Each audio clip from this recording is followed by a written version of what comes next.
What's up everybody? Today on the channel we're reviewing this 2020 Tesla Model Y long-range all-wheel drive brought to us by First International Auto Group out of Merrimack, New Hampshire.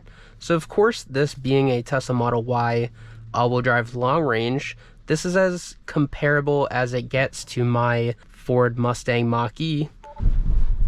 My first impressions of this Tesla Model Y getting in was, it's not as nice inside as my Mach-E. The design in here is still quite good looking. I feel like they made a lot of right decisions in terms of ergonomics, still including manual adjustments for the seats, and this wheel has a nice shape to it.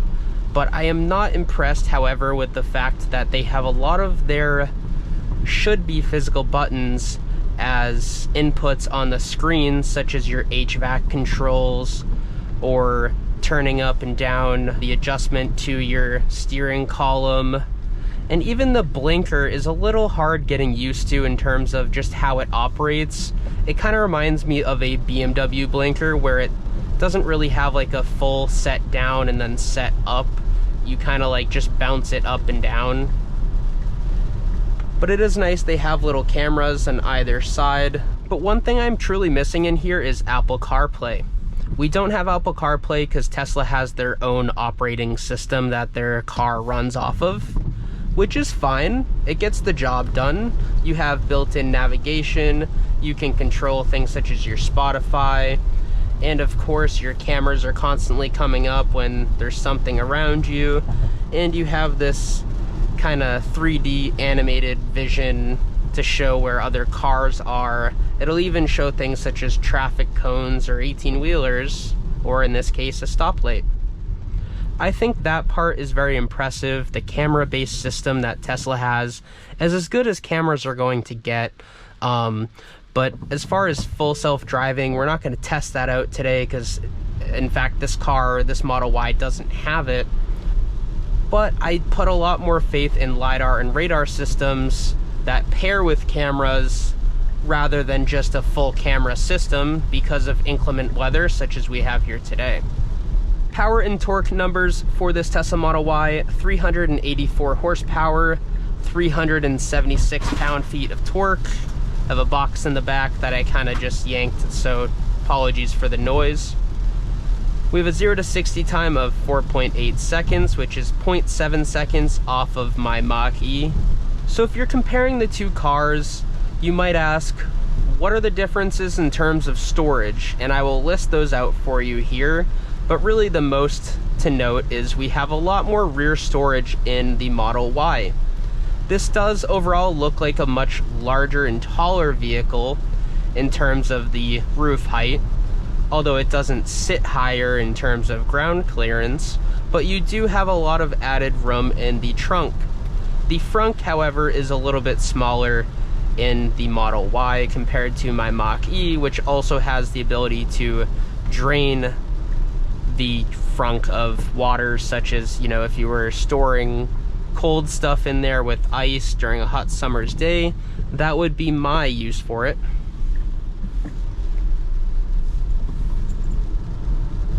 One thing I'm not a fan of in this Tesla Model Y is actually the steering.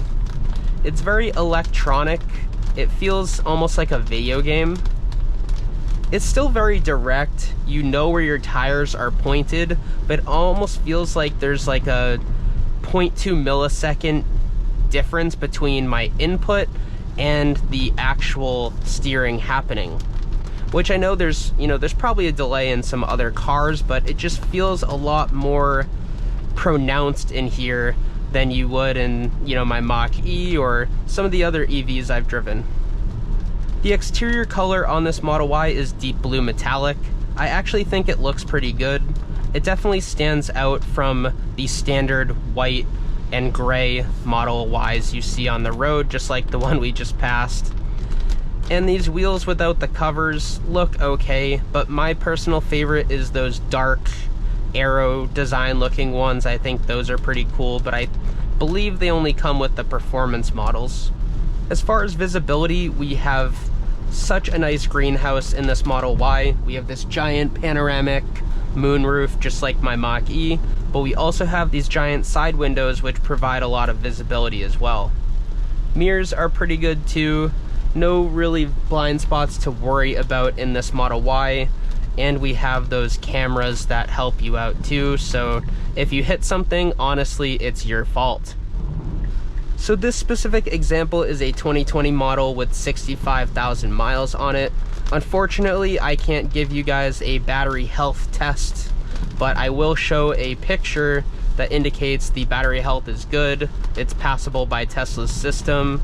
Although I personally, if I had this car for a few days, I would run that test on AC power just to make sure the battery life is still good before, maybe purchasing this car. Or if you're just, interested in your own Model Ys, you could do that as well. And I think it would also be pretty cool to test out a full range test at 65,000 miles and see how much that has kind of fallen off over time. Of course, there are many variables when doing a range test for EVs. That's why, some people go in the forums and say, my Mach-E was rated for 300 miles, but I only got 275. And then another person will go, I got 320 on mine today. So, there's so much variables, including weather, your tires, how you drive, of course your speed, which plays into that as well, and if you're running things such as your AC or your heat. So one advantage that Teslas have over a lot of the other EVs is their supercharger network. They of course have the ability to charge anywhere, right? So Tesla chargers are all over the United States, at least. I can vouch because I've done a few road trips in my Mach-E, including one to South Carolina. Of course, I'm up here in New Hampshire, so that was a long ways away, but we did see in New Jersey, where we didn't have many options for Electrify America or ChargePoint or EVgo, there were just a plethora of Tesla chargers around that entire state. Now that I have my adapter for my Mach-E though, there is no advantage between the Tesla and the Mach-E other than the charging cost itself when you're supercharging. Supercharging a Tesla is going to be less expensive just because, of course, a Tesla has access to that network, whereas if you're driving a Mach-E, you're going to have to pay a little upfront to gain access, including buying that $200 adapter. Thanks, Ford. As I get used to the controls in this Tesla Model Y, things definitely become easier. I still prefer physical buttons like my Mach-E has for the volume, and then of course which the HVAC controls, they're still on a screen.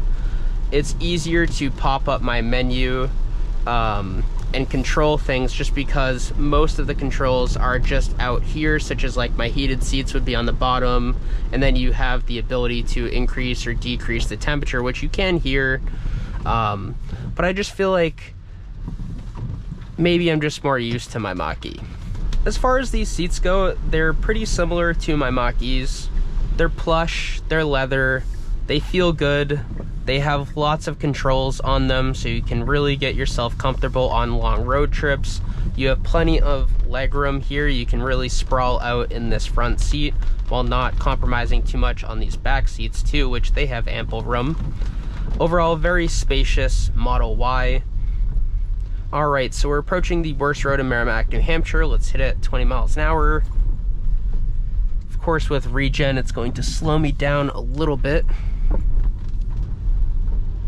But I feel like this thing isn't as softly sprung as it should be.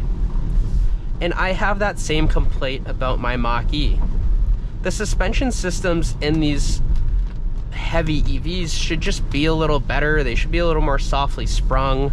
I don't know if it's because that lower center of gravity is kind of causing the car to be a little unhappy over large bumps or what, but it is a little off-putting to, purchase a crossover like this one where you have the added ride height, but still not drive better over large bumps than the standard sedan. Alright, while we're stopped, let's throw it in reverse. As you can see here, we have these side cameras that pop up. We have our rear view camera, which is a little clogged up with water right now because it's been pouring out all day. But we also have our 360 parking sensors here, which would show objects if they were around. I think overall, and cars of course, overall this is a very nice backup camera setup. Really easy for someone to even parallel park with this. So I think most people who are deciding between a Mach-E and a Model Y often have their minds made up, right? They don't want to support Tesla for specific reasons, or they think that Teslas are superior over any other EV. Those are generally the two most common consensuses. But I think if you were to compare the two, here are some quick comparisons. This Model Y has less power. My Mach-E is definitely faster to 60 at 4.1 seconds, whereas this Model Y is 4.8 seconds. This has a longer range. We have a 360-mile range rated in this Model Y, whereas I have a 300-mile range rated in my Mach-E. They're both all-wheel drive models. They're both long range, which, you know, means extended battery, and so they're quite comparable. New price points are about the same too. My Mach-E, I believe, was MSRP'd at $52, whereas this Model Y was around the same thing, $52, $53, depending on when you got it. And that's of course not including incentives or the federal EV tax credit. So before we wrap up, I just wanted to talk about the exterior looks. I personally think that Tesla did a fantastic job with the redesign of the Model Y, but of course we have a 2020 pre-redesign model here.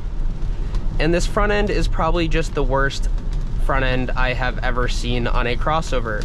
I mean, there's a lot of ugly ones to choose from, but this is by far my least favorite.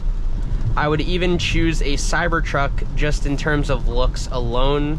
Model X2 is a little better, but I just think these headlights are not it. And the overall egg shape of this Model Y lends itself to increased cargo space over my Mach-E, and of course added headroom in the rear for rear passengers. But I will say I've never had any trouble fitting someone in my rear seats, so, you know, keep that in mind. But really, looks are subjective. Of course, like I said, the new redesigned Model Y is really great looking in my personal opinion, but someone might like this one better. And that's totally okay. If you like this Model Y, I won't hate you for it. They're everywhere on the road. I have to look at them constantly, so just laugh at me, the fact that I don't like how they look. Anyways, the interior is a lot better looking and really complements itself to what an EV should feel like, right? Sound editing is pretty good in here. The dashboard sits really low, giving you tons of visibility out the front, and overall you have a really nice greenhouse in this Model Y. I'm not a huge fan of how everything is tied to the screen, and these two little buttons on the steering wheel are honestly pretty useless. You really do have to get used to how things are controlled with this car, and I think that will take some time, maybe a few weeks of ownership, before you can say that you're really familiar with how this thing operates. I still would call the UI overall a user-friendly experience. Take a few weeks to learn the car, be patient in the process, but I am confident you will know the ins and outs of the Model Y, and there's plenty of videos online that show that, so I won't go through all of the infotainment. With that being said, I'm still impressed with the overall material quality inside this Model Y. There's no creaks and rattles in this one, though I've heard some complaints about that before. The steering wheel is probably my least favorite feature in this entire car. I don't like the button setup, and I also don't like how this faux leather feels on my hands. It almost feels like a plastic because of how hard it is. There's not really a plush feeling to it whatsoever. It is still an ergonomic round shape. You can adjust how it sits within your setting. With that being said, thank you all for watching this review of the Tesla Model Y. It was nice to get my hands on one, so thank you to First International Auto Group out of Merrimack, New Hampshire for letting me have a go. Thank you all for watching.